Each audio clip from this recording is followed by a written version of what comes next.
crystal ball and you think that's a glamorous life and, everything's... everybody has their ding-dongs. Yes, of course they do, but enough said about that. Yeah. The thing about it is that, it's only a song, isn't it? There's no point reading too much into it. That's a Is song. That new? That's old, isn't it? That is old as teabags. I'm going to say that. Come here, you got me in so much trouble. You really embarrassed me on Friday, because I am very sensible, and you knew exactly. You just led me down, and I just took the bait. Didn't. I was at Mass yesterday, and I came out of Mass, and you stand outside, the front door of the chapel and stuff, and my dad Collecting was there for the Lee Gooch Fund. No, that's next week. And then this lady comes up to me and she reaches for my hand, my arm type of thing. I said, "God, how's it going?" She says, "How do you like your tea?" She said to me, and there was tears dripping down her face with laughter. Really? Yes, and this was outside God's house. Well, I know I'm on the right side with God, because anyone who heard back on Friday, you really took me by surprise with your attitude. Oh, you give me a bucket. That's what you'll have next week outside Mass. Right. No, that's turn a new page. Yeah, turn a new page. Now, be nice. New week. Be grumpy the way you normally be. Week. Don't be trying to reel me in. Be sneaky and stuff. Right, have a good show. Hey, come here, Lee. Have a great Monday. Did you notice how bright it is now in the mornings? Well, funny. Do you know February is the most astonishing month for the day lengthening, because the Earth turns on its axis a bit. I'm glad you say that, because I looked out the window this morning and Donna Marie was doing the news at 7:30 and it was a bit brighter. She had a wee glow around her from the window. She's a what? She had a wee glow around her from the window. There's always a glow about Donna Marie. No, but the February's just it accelerates. I thought I'd slept in this morning because it was getting bright when I got up, and I was like, "What?" Oh, you kind of panicked a wee bit compared to last Friday. Brilliant. All right, wonderful summer ahead, I'm sure. Okay, 9:00. Let's get a news update and cross over now to Donna Marie Doherty. Thanks, Greg. Good morning. Almost €40,000 was spent last year on medically related flights between Donegal and Dublin, all funded through community fundraising. Donegal Cancer Flights and Services says this paid for 958 individual flight legs carrying cancer patients and their carers who travelled with them. The organisation warns that a public service obligation route must provide reliable same-day access for patients, and that without a workable midday return service, even a single cancellation can disrupt critical treatment plans. Probation officers from Omagh C-Section local policing team have carried out their first proactive operation this week, searching 2 properties in the Omagh and Beara areas. The searches uncovered kilos of suspected counterfeit tobacco and cigarettes, thousands of pounds in cash, ammunition and large amounts of fake perfumes and clothing. Police warn these cheap items can be dangerous, containing harmful chemicals or unregulated tobacco. Buying them can also fund organised crimes, including gangs involved in drug dealing and human trafficking, causing real harm to local communities. Social Democrat spokesperson on transport Jennifer Whitmore called on the government to increase the number of Gardaí on roads. 16-year-old Mia Lily Keogh O'Keefe was killed while walking her dog in Navan and County Meath. 6 others were killed in crashes across Armagh, Waterford and Galway, all on Saturday. Deputy Whitmore says the number of Gardaí dedicated to roads policing has decreased. The number of road deaths has increased. Over those 15 years, we've seen an incredible decrease in the number of guards who are out on the road. So, like 15 years ago, there was over 1,000 Garda policing guards out there, and now there's only 620. That's a decrease of 400. Occupancy across hotels here rose by 1 point to 76% in 2025. However, over the 3/4 of hoteliers are concerned about the Irish economy. The Irish Hotels Federation meets today for its annual conference in Killarney. CEO Paul Gallagher says there is optimism in the industry despite risks posed by global instability. We enjoyed probably 1% lift in occupancy last year, and that confidence in our business allows us then plan for investment. So you're seeing hoteliers now, I think 75% of all the hoteliers surveyed plan to increase capital investment next year, right across 2026. And that further underpins, I think, the strength of Irish hotels and the offering we have with our consumers. Looking now to the weather, it started off today with bright spells and scattered showers, though these will die out through the morning. This afternoon, rain and drizzle will spread northwards over the region and continue for the rest of the day. That's with highest temperatures of 10 to 12 degrees. That's all for now from the newsroom. Back with more at 10 o'clock.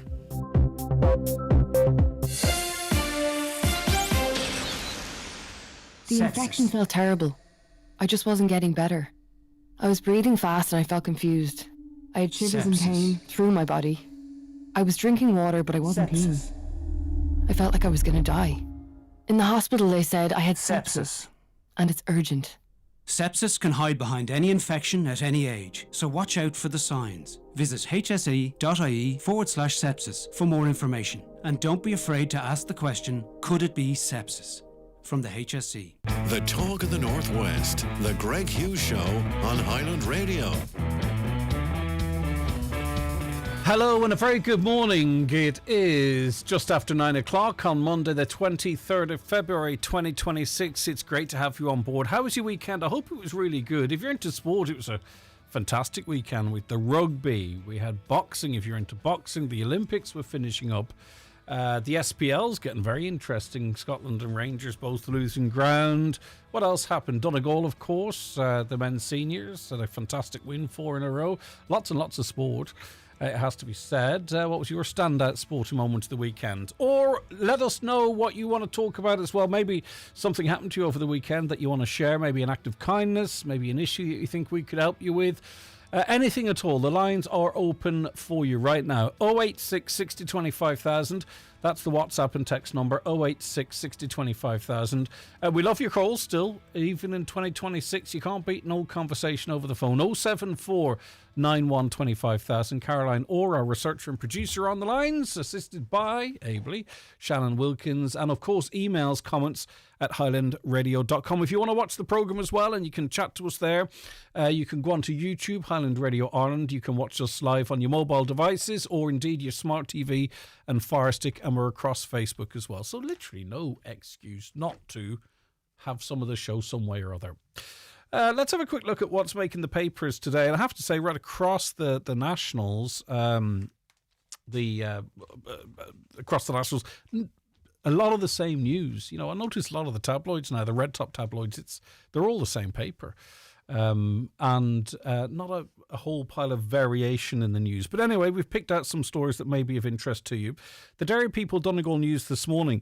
The chair of the newly established Donegal Local Community Safety Partnership says outside agencies, community groups and local organisations all have a part to play in helping to make people's lives safer across Donegal. The Donegal LSCSP, which has replaced the old Joint Policing Committee, will hold its first proper meeting at County House Lifford on Wednesday, and chairperson Councillor Jerry McMonigal said he's looking forward to finally getting a chance to discuss and address the many issues that need tackling. The Derry News, their front page focuses really on a picture, and it is asking the question, dispute over restoration of Free Derry Wall, and there's a picture of that wall present on the front of that paper as well. On to the Nationals. Interesting analysis of people's experiences whilst doing their driving test. This is in the Irish Independent. A driving instructor spent an entire lesson watching a movie on his phone while another teacher tailgated a car, flashed the vehicle's lights and gestured at another motorist, according to complaints to the Road Safety Authority. The RSA said it had been contacted by more than 160 unhappy learner drivers last year about the quality of driving lessons and instruction. Sorry, I did say testing, I meant lessons. One person accused their instructor of using a racial slur, making sexualised comments and joking about women's aid for battering his car. The complaint claimed the teacher had said, "Watch that hand or I'll have a case against you," implying that I had nearly touched him inappropriately, which I absolutely had not. Another learner wrote of receiving threatening text messages from an instructor who said they were going to report them for driving without insurance. They added, "A girl has also come out to me saying he would be talking about other girls during driving lessons, talking about private body parts with his clients." Completely unacceptable. It's a very personal space, that, in a car with a stranger. The one thing I will say, though, these surveys come out annually in relation to people getting lessons and stuff, but I've never really heard these stories from a real person or in person. So, I mean, maybe you've got a story. It doesn't have to be very serious. It can be lighthearted either. Maybe you've got a story in relation to your lessons or your test. Share it with us this Monday morning. 086 60 25,000. A lot of money gets spent on the president and its office. 570,000 euro is going to be spent on merchandise. I can't even get a mug here or a T-shirt to give away. But anyway, that being said, I probably haven't asked. The government is proposing to spend almost 600,000 euro on tote bags, stationery and other merchandise to promote Ireland's EU presidency. This is the presidency, not the president. Again, sorry, my mistake. Ireland is due to take over the rotating presidency in July and will hold it for 6 months. As part of preparations, the Department of Foreign Affairs is ordering large consignments of branded merchandise for free distribution. Most of the stationery packs will be delivered to Dublin, but many will be distributed to 99 cities around the world. For example, the department is proposing to send 100 each to Addis Ababa, Ethiopia, and to Maputo, Mozambique, and 200 to the Vatican. Ireland's permanent mission in Brussels to the EU will receive €11,000, while the emphasis on Washington DC, or the embassy, will get 400. So these are €570,000 on EU presidency merchandise. Right, so who's buying up all the houses? It's not necessarily people from within the state, because the vast bulk of investment in property is now from abroad. This is in the Irish Daily Mail. Foreign finance made up to 70% of Irish property investment last year, a new report shows. Investment turnover totaled almost 2.5 billion last year, a similar level to the 2024. Property agent Sherry Fitzgerald's latest Irish investment market report has found the total number of transactions stood at 125, just ahead of the 119 recorded in 24.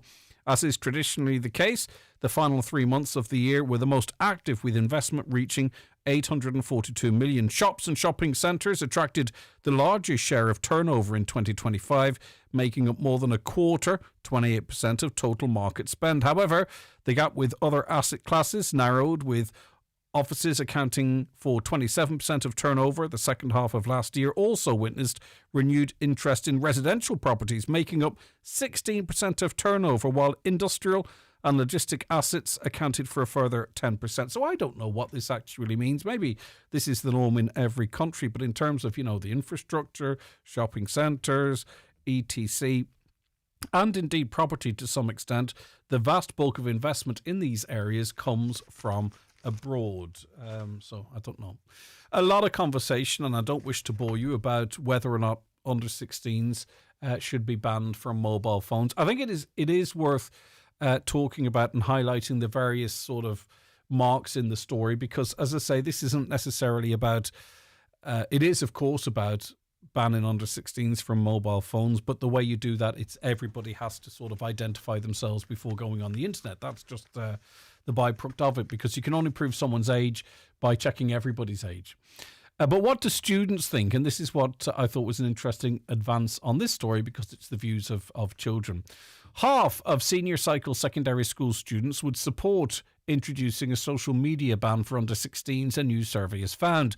The government recently announced plans to introduce legislation restricting access for under 16s as part of its new digital and artificial intelligence strategy. The move comes following increasing interest in social media age limits from governments in France and Spain. The poll of almost 1,800 4th, 5th and 6th year students from online study tool StudyClix found that 50% would back moves by Ireland to follow the Australian government's example in passing legislation to prevent people under the age of 16 from accessing major social media services like Instagram, X, TikTok and Facebook. So the majority of these, if this is 4th, 5th and 6th class, would the majority of them be over 16 already? But half of the total, about 900, are in favour of the ban. So half aren't. I think that is not quite what you might call students backing it. Personally, I don't think it is anyway. Because you're not really asking either the cohort that it affects. Some would be caught in it, but anyway. A very important story to finish, and that is how dangerous the roads were over the weekend. An awful loss of life. 7 people passed away or were killed on roads, a further 6 injured. 7 people lost their lives, while 6 people were injured in separate collisions on Irish roads at the weekend. 4 fatal collisions across the country on Saturday claimed the lives of 3 women, 3 men and a teenaged girl, while 6 others, including a child, were treated for injuries. On Saturday, a man and a woman, both aged in their 40s, lost their lives following a collision involving a van and a car at around midday in Tramore in Waterford. The occupants of the car were pronounced dead at the scene, while the occupants of the van, a man aged in his 50s and a juvenile male, were taken to University Hospital Waterford for treatment of injuries believed to be non-life-threatening. A woman in her 80s also died following a single vehicle collision in Galway. That was at around 8:15 p.m. on Saturday. Her body was brought to the mortuary at Port Tunlica Hospital, where a post-mortem will take place. A 16-year-old girl, just 16 years of age, she was killed in a hit-and-run incident on the Slane Road near Navan. The girl, a pedestrian, was struck by a car. We also had injuries to a man in a collision last evening at Umbercombe, which wouldn't be included in these statistics. Hopefully his injuries are not life-threatening and he'll make a full and speedy recovery. But can you imagine, like 7, in this tiny wee country of ours, 7 people killed, and the heartache that's bringing into Irish households in the days, weeks, months and years ahead. And I'm not attributing any blame to anyone because I don't know the circumstances of the road traffic collisions, but a lot of this is avoidable. It's within our powers. And 7 people in this tiny wee country dying in one weekend is just absolutely heartbreaking. And I speak to myself when I say things like this. Maybe we need to, again, just redouble our efforts to think about how we're driving and what the consequences can be if we take our eye off the road for a second, have the right pedal down too much or whatever it might be. Right, we'll be back with more very shortly. The Greg Hughes Show on Highland Radio. Text WhatsApp 086 60 25000. Call 074 91 25000 or email comments at highlandradio.com. Newspapers are kindly supplied by Cosgrove Centra, Mountaintop Letterkenny. Now with the new look Mountaintop Diner. Milford Tiles, Milford Retail Park. Tiles, bathware and wood flooring. The best quality and value in the Northwest. Fully stocked and ready to go. Fitters and delivery available. 10% off for Mica affected customers. Don't forget to ask about our 5-day bathroom fit out. Call Milford Tiles on 083 091 0707.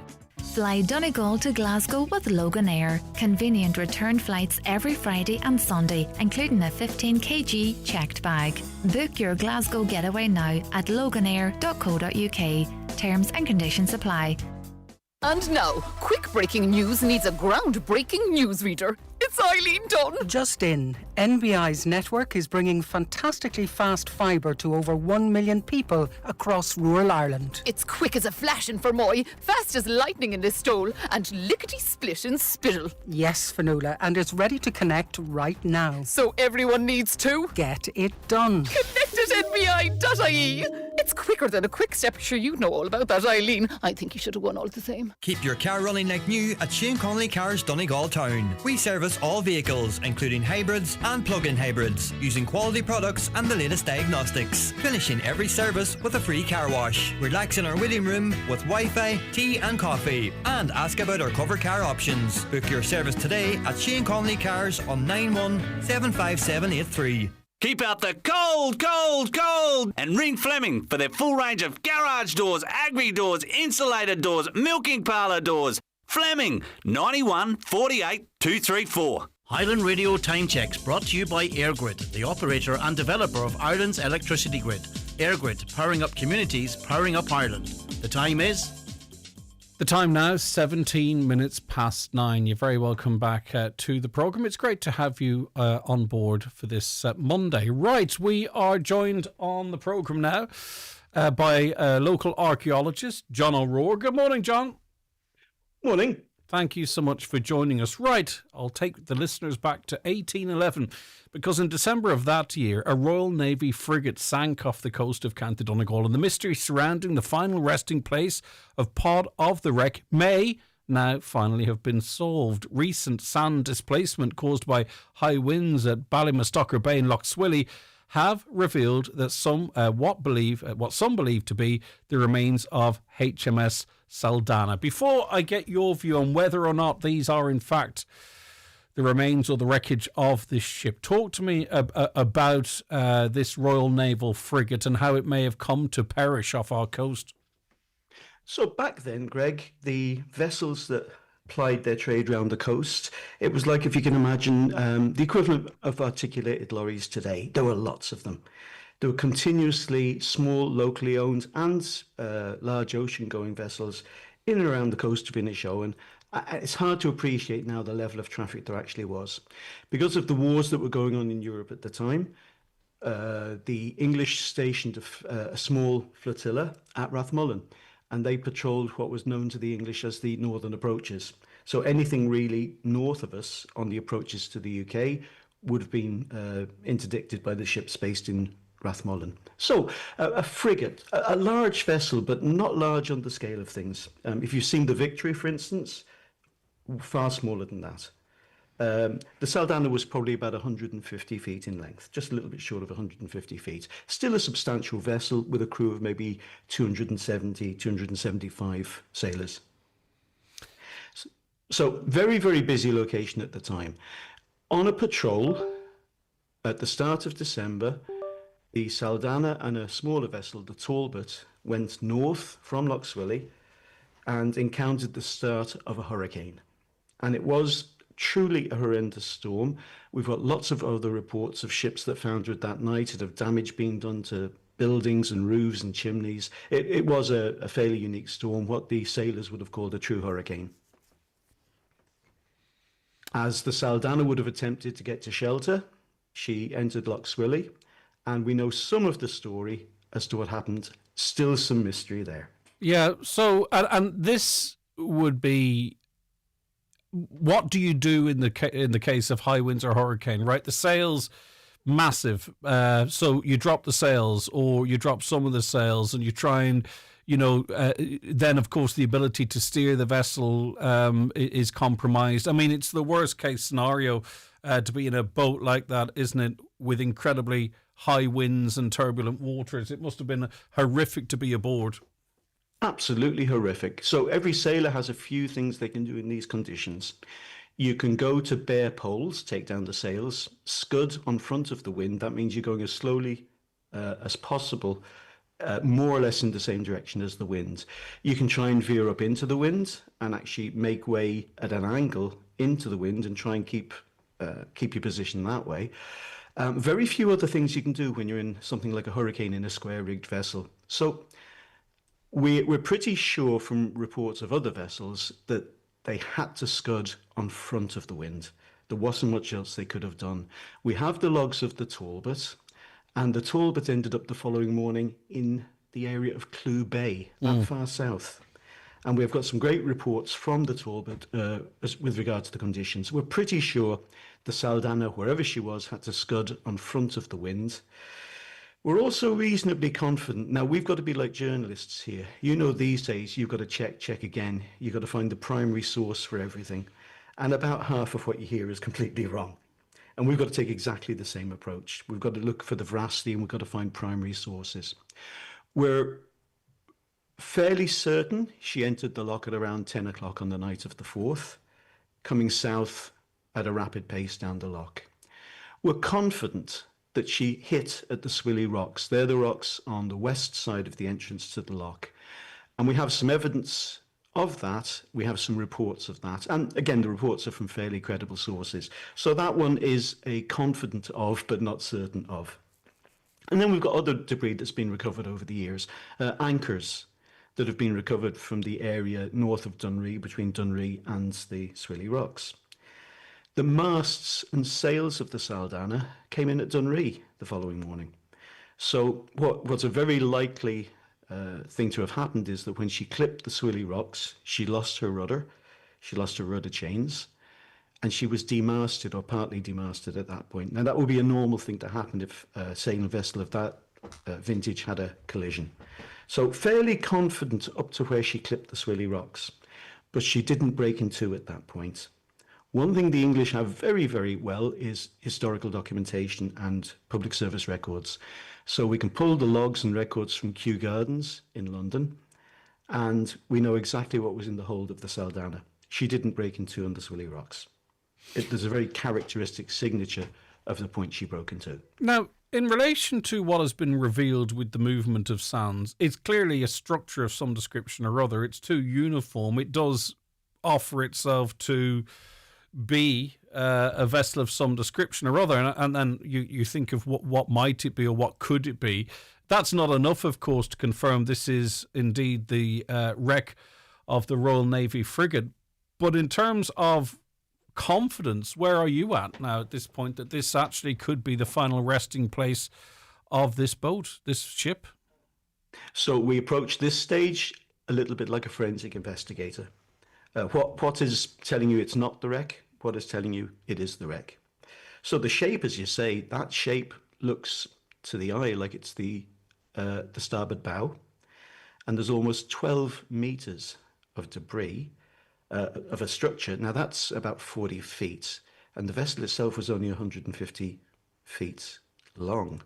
And we have all the original shear drawings. We have the equivalent of the build data for the Saldanha, so we know exactly how far back that section goes. So that's all quite consistent with it being part of the starboard bow. But there's other things then that are a little bit inconsistent. We again have got loads of records of the morning after the wreck. We know that the Saldanha was split too. She was in two separate parts with debris everywhere. The main reports we have are of the wreck being in the south of the loch. Sorry, the south of the bay. So quite far away from where this debris is shown. We don't have any records for half of the vessel ending up, or a third of the vessel ending up in the mid part of the... But we don't know what may have happened underwater with currents either, though, at the same time as things were emptied out. Once she sat and they began to empty her, it's unlikely something of that size moved. Now, right down at the level of the keel, there were huge heavy weights, big iron bars used for ballast and gravel used for ballast. So once she was broken to actually sat on the beach, she was actually going to sink in situ. She was going to sink in place. So how would, is this kind of like trying to prove a negative then? How would it find its way to where it's been discovered then, given everything you've just said? Absolutely no issue with that. It is completely feasible and possible that it's there. I just don't have reports that say the following morning they actually saw it at that point. Now we've lots of reports from the following morning. We've seen we're just seeing sort of the ends of some of the structure. What's next? If you were to excavate down to expose everything that is actually lying there within the sand, I mean, what likely would we discover? So it's the bow, and they kept the bow reasonably light. They put a lot of the ballast and a lot of the weight would have been amidships. It's 40 feet long, which means that we're into a part of the hold that would have had stuff in it. And we absolutely know what would be at the lowest levels. So let's assume it's still all intact, and let's assume that we've figured out what we're actually seeing. We can see joints on the bit that was exposed. Those joints are called scarfs. Now I can go back then to the original designs of the vessels, and I can tell you at exactly the height they are above the keel. So either you're looking at something that's 8 foot above the keel or 12 foot above the keel. Apologies for using imperial measurements. Everything in the old records is imperial. We'll move away from that. I'm not going to lie to you, it suits me. So we know that if it's the lowest joints it can possibly be we're looking at, that there's potentially 8 feet or so from there to the keel. Above the keel, there's some very characteristic things. So that iron ballast isn't random lumps of iron. It's got a particular pattern, it's got a particular shape. It'll have Admiralty markings on it, and it will have holes in exactly the right places. So if it is excavated at some point in the future, we will be able to say definitively that's an Admiralty ship, and we also know definitively that no other vessel of that size would have broken up at that point. We're interested in it because there's history here, there's a story here, and it's local, and the way it's been revealed is really interesting. How interested are the British in relation to this? Like, is this just another vessel that may have perished during that awful weather? Like hundreds would have, I suppose, over centuries. Is there any particular interest in this from the British? Will they be watching on? Might they be interested in some sort of an excavation? Oh, absolutely. So we can say without contention that we have a very mixed history, but we've got to appreciate that in the Napoleonic era, about 20% of those who fought with the English were Irish. Mm-hmm. England had a much smaller population at the time, and we were a great source of warm bodies for those folks. But separate from that, everybody's heard of the Duke of Wellington. The Pakenhams, Lord Longford. Captain Pakenham of the Saldanha was one of the Longfords he was Irish. We know, looking at the muster, we know the people who were aboard, and a lot of those people were Irish. Not just were they Irish, some of them will have volunteered for, it was a very, very poor country, and it was one way out of poverty, although it was a horrendous existence, but people were also pressed or impressed. That means a bunch of sailors would go down to the local pub with cudgels, knock people over the head, drag them back to the boat legally, and they were impressed into the Navy. So a lot of those people weren't volunteers. Some of them were lifted out of fishing boats. One of these vessels could pull up alongside your fishing boat, lift you out of it, your family never saw you again. So there's a huge mixture of cultures here. The English are absolutely fascinated by their military history, and have absolutely no doubt that we will see interest from the UK. If you want to see what the Saldanha looked like, there's a very well restored vessel sitting in Hartlepool Harbour. So a quick flight into Newcastle, an hour's drive south, and there's a beautifully restored vessel called the Trincomalee sitting in Hartlepool. And honestly, unless you're an expert on the individual vessels, you wouldn't be able to distinguish between that and the Saldanha. A caller says, I heard a story that some years ago, when there was a particularly low tide, the rudder of the ship was found lodged in a rock at the mouth of Loch Swilly, probably still there. I'm not sure if there's... have you heard that story before? So I've heard exactly that story, and that's consistent with everything else we know. Okay. So I have that from the 1970s in my lists, but unfortunately it's anecdotal. I don't have the original... I think this might be the anecdote we're leaning on here. Is this the same ship that a load of gold was supposed to be found on? So, Greg, you have me on video, yes, but the listeners won't have. Can you see my wedding ring? I can, yes. Can you? Yes. No, I can't see your wedding ring, of course. You can't? No, yeah. So that's the only way I can say with confidence that there's gold on the wreck of the Saldanha. Okay. And so during a long dive many, many years ago, that's where you lost. With freezing cold hands, the ring came off. So a message to future archaeologists: if you find the ring, please return it. My wife would appreciate it. And in terms of finding out more information, is sand too dense for any sort of ground penetrating technology? This would require an excavation, and what would be the next step in that regard? So we're very, very careful to be non-invasive, and it's more than just idealism. As time goes by, technology improves, and something that will destroy an artifact today, we can do non-invasively in 20 years' time. So you'll find archaeologists being incredibly conservative. There are techniques we can use right now.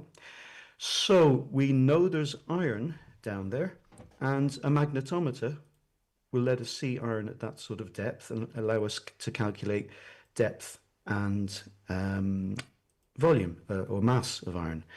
There's ground penetrating radar that we would use on land a lot. Now, I'm not confident that will work in that wet environment. And we know there's also a lot of iron material. It's just in the density of the sand as well, too, I'd imagine. It's complicated. Density isn't so much. For ground penetrating radar, I could take something that looks like a wheelbarrow outside your house, and I could map all your pipes and the electricity feeds coming in. So density is not so much a problem. It's the wet environment that gives us some issues. There's another device called a sub-bottom profiler where we put low frequency sound waves down through the actual surface of the sand. And that's absolutely magic. But again, we need a certain depth to use that. We need the depth of water. And that particular bay, when you've got a high tide, 4 meters of tide, you'll have rolling waves coming in there. It's a really challenging environment to work with. So there are a range of instruments we can use. Okay. We have to be non-invasive. Yeah, but so you've got patience. that, So in other words, I'm impatient. So like I'm not going to get an answer anytime soon. You're just sitting there going, it could take 30 years, and I so much admire it, John. But for me, like I was hoping, like, do we start tomorrow? What I can tell you is that even the part of the wreck that was just still exposed is actually disintegrating. Yeah. So if we excavate, it's a one go job. Exactly. We will destroy absolutely everything that's there, and that the opportunity to study it further in the future is gone. Sure. Now, the competent authority is the Monument Service, and they are going to come back down again in March, and they are the folks with resources and top end skills that will allow them to investigate further without destroying the wreck. We can work locally with our own resources, privately, but honestly, we are constrained. Like thousands of other people in Donegal, I have defective blocks. And at my age, I'm facing either with things get sorted or I'm homeless, which is something that I never expected in my 60s. So unfortunately, putting large resources into this is beyond me at this stage. Well, listen, I wish you the very best in navigating that process. It is not easy. Local archaeologist John O'Rourke, thank you so much for your time. Thanks, Greg. Award-winning care is at the heart of Blue Poppy Dentistry, Implants and Orthodontics, Letterkenny in Donegal Town. Dr. Lydia, recently named Ulster Regional winner of the Colgate Caring Dentist Awards, is now accepting patients for composite bonding, veneers, airflow cleans and children's dentistry. To book, call 074 9120355 or book online at bluepoppydental.com. Blue Poppy Dentistry, Implants and Orthodontics, where smiles shine brighter. All progressive, all premium, all yours. For a limited time, experience the new 261 Audi range with exclusive upgrades during Audi All Access at your local dealership. From the all-new Audi Q3 to the unparalleled performance of the all-electric Audi A6 e-tron, every model opens up a new experience. Book a test drive today. Terms and conditions apply.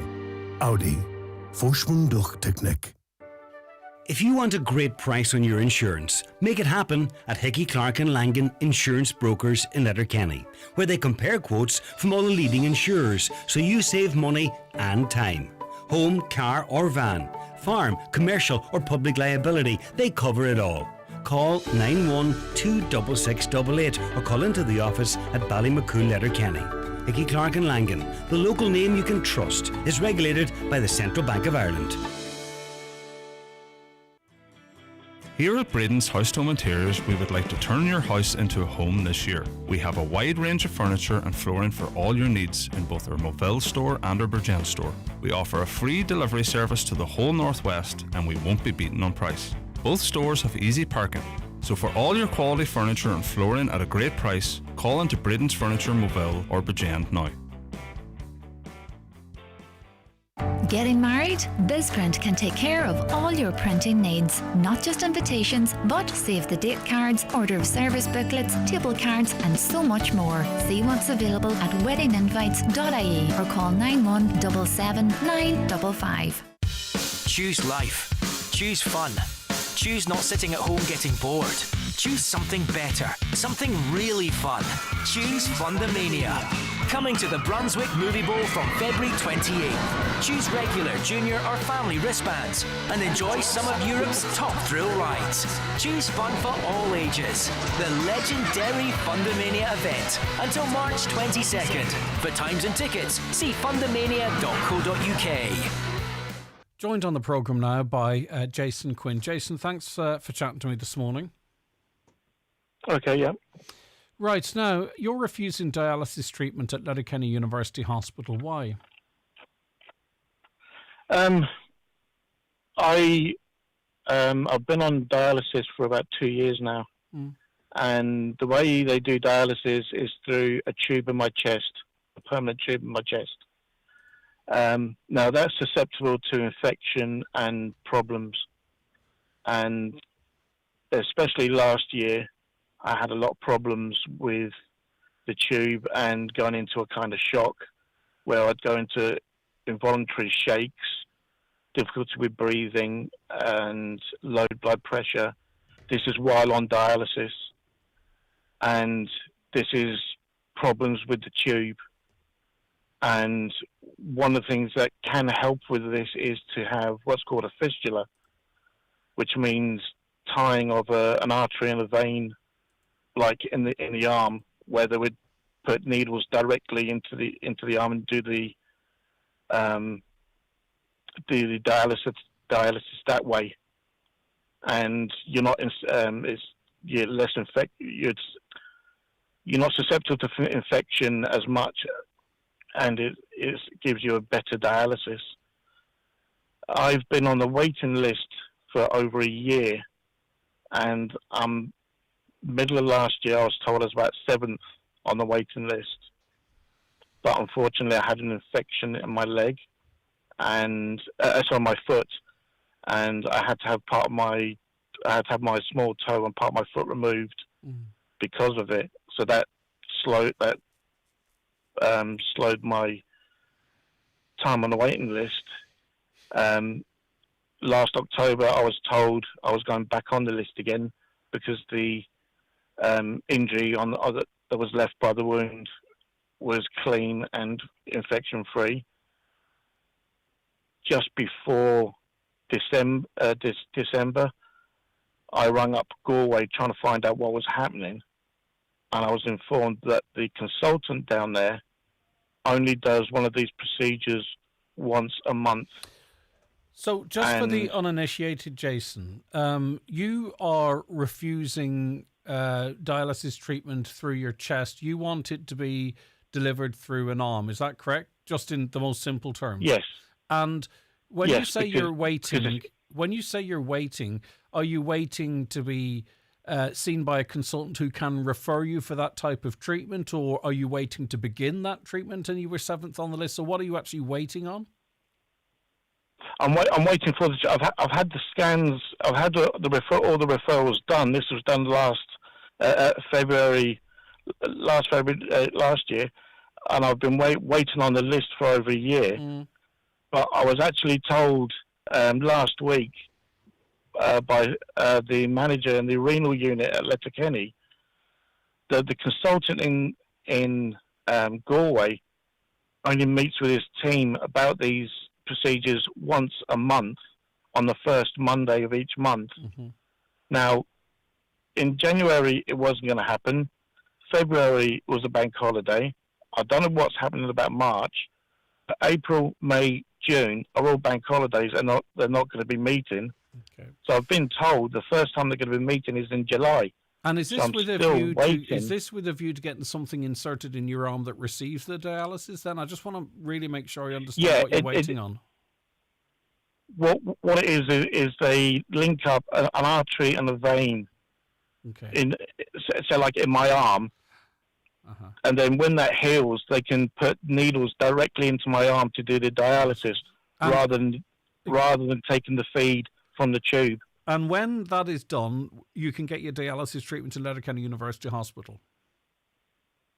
Well, I get it done there anyway, but it makes the dialysis easier. Understood. Yeah. And less of risks of things going wrong. Yeah, I just want to get... So, in other words, you wait and see a consultant to get this operation, to have this line put into your arm, so then you can continue receiving dialysis in Letterkenny University Hospital in that way, as opposed to through your chest, because the that way is your preference. Right, so what is the impact on you refusing dialysis treatment in the way that you don't want it delivered to you? What's the impact on your body and your health?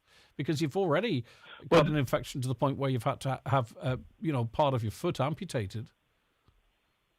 Well, if I refusing dialysis means fluid just builds up in my body, and it just stores it and stores it until your body just will slow down, and it'll impact other parts like your breathing and your mobility and stuff. But the thing is, I'm waiting. Galway will not give you a clear, definitive answer of what's happening. You're getting pushed aside all the time. I'm not getting any answers. So what I'm looking from Galway is I want a specific date of when this is happening, not just being pushed along with no information. Is your resistance to the dialysis now something then of a protest? Because, whilst I understand that you don't want to do it through the chest, there's a fear of infection, but there is a point where, as a medical professional, you have to balance potentially the long-term impacts on your health in not doing so. So you're prepared to risk your body deteriorating to avoid infection from getting dialysis through your chest. Does that make sense medically?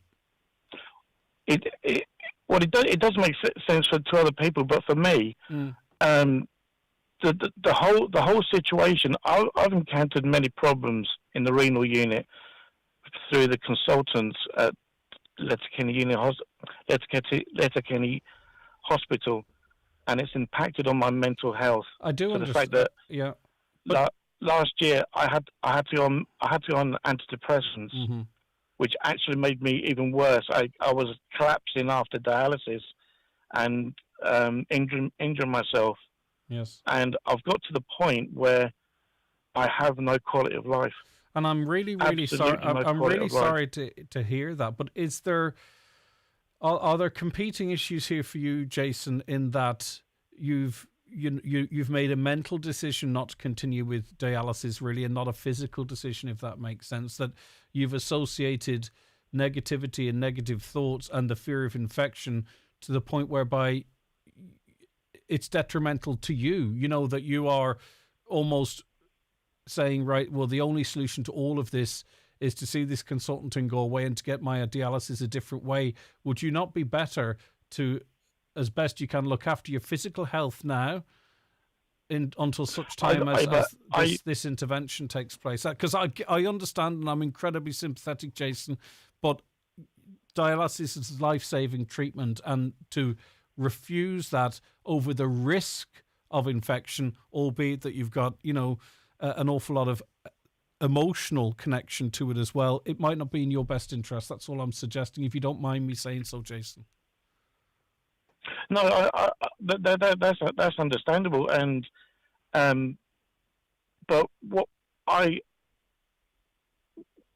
not going in, is my only way of making a point, because you say to people and you try and speak to the consultants and try and put your point across, they just don't listen. Yeah, and there's been several times when things go wrong when they haven't listened, and my quality of life is deteriorating.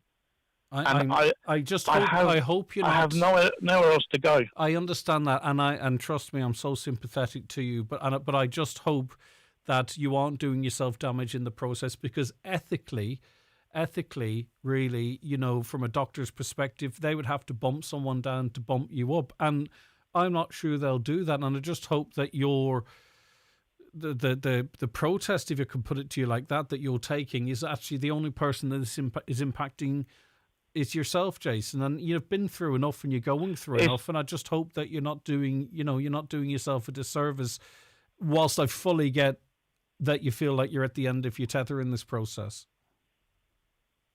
It's not a case of wanting to jump the queue. I was told last year I was 7th in the waiting list, and now, although things went a bit pear-shaped last year, I still have not been given any specifics about what's happening.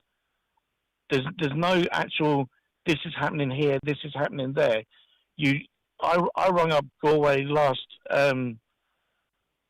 Thursday and told them the situation, and the person on the phone said, "Thank you very much," and hung the phone up on me, and that was it. They just don't want to listen. They don't want to tell you any details. Well, what we can do, Jason, what we can do is try and inquire as to the future appointments and what the situation is there. I don't understand why appointments don't take place because it's a bank holiday. Surely they'd be rescheduled to Tuesday. I mean, if you schedule appointments or meetings on Mondays, you're going to miss them automatically. It's a strange bit of scheduling, so we'll have to check into that. But as I say, Jason, I do fully sympathise with you. I do understand exactly where you're coming from. But I also think that you can continue this battle, but also get your treatment. You don't want anything else to have to be cut off, But listen, you're your own man and you have to make your own decisions. But leave it with us and we'll be in touch with you off air, okay? Yeah, and can I just say one more thing, Greg, please? Yeah, I just want to say about the nurses in the renal unit at Letterkenny. The nurses in that unit are 100%, and they're an absolutely fantastic crowd. And I just want to mention that the excellent work that they do in there. And they wouldn't do anything purposely to harm you, and maybe you can trust that relationship. Oh no. They try and talk me out of doing stuff like this. But my advice to you as someone, my advice to you is, Jason, as someone who's sort of dealt with a lot of this stuff, various campaigns, people trying to get, is that you can achieve this and get your treatment. Not taking your treatment is probably not going to advance your cause in any way, shape, or form. And I say that with love. It's probably not going to happen. So if I were you, I would keep the battle up. We can make our inquiries. I would go and get your treatment and give you and try and get some solace in that, Jason, and some strength actually for the battle by trying to control what you're going through. And as I say, I mean that with love and respect, Jason. But leave it with us. We'll be back in touch with you if we find anything out. You're invited to the Northwest Regional College Open Days. This is your opportunity to visit your local campus and tour the fabulous facilities, sample the college experience and apply for your course. Running from 12 noon each day beginning the 24th of February, Strabane campus, 25th of February, Strand Road and Springtown campuses, and 26th of February, Limavady and Greystone campuses. Register online to attend for your chance to win a high-spec laptop. Northwest Regional College Open Days. From here to career. If you're feeling unwell, Clinic 45 is open in Letterkenny and now Bridgend, providing expert care with a wide range of medical services including blood tests, vaccines, minor injuries and prescriptions. Consultations are just €45. Clinic 45 open Monday to Friday in Fort Retail Park, Letterkenny, opposite the new Duns, and now also in Bridgend. No appointment needed. See clinic45.ie. Transform your living room with a luxurious, bespoke feature wall from Spratt Fireplaces, Newmills, Letterkenny.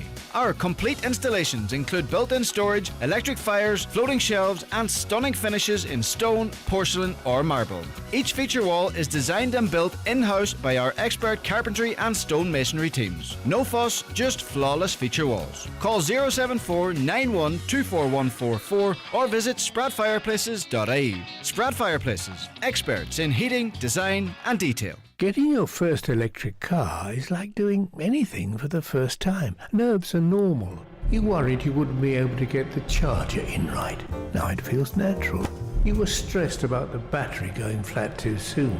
Now you go on 3-hour road trips. You were concerned you'd have regrets, but now you're fully charged. You see, once you experience just how great a Skoda EV can be, you'll never look back. Order your electric Enyaq or Elrock today. Skoda.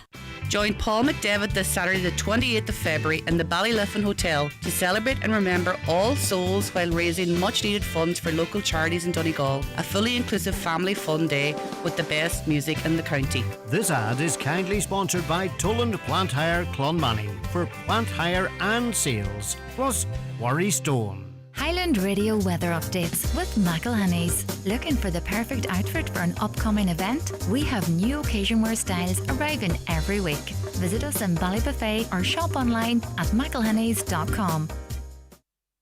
Right, let's have a look at that weather forecast then. And as it opens, I can tell you, is it going to open for me? It's going to open on another screen. Today we'll start off with bright intervals and a few showers. Cloud will increase from the south this morning. Rain and drizzle will spread northeastwards over the region through the late morning and early afternoon. There'll be further outbreaks of rain and drizzle and mist through the late afternoon and evening. Temperatures of 10 to 12 degrees. The DL debate is on air for you tonight just after 7 p.m. and available for you whenever you wish via the podcast system. Let us say good morning to its presenter, Brendan Devaney. Hi, Brendan. Good to see you. Good to see you, love. Right, okay, busy weekend in the world of sport, not least on the GEA pitches. We'll start with the senior men's because that was the game that was on yesterday. 4 out of 4, weathered storms, showed resilience, plenty of talent in that squad.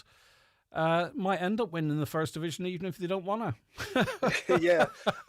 Listen, Greg, if we were in any other province, you would say just go for it at this point. Not to say that we won't yet. Yeah. Who are we to judge, Jim? Listen, momentum is a big thing.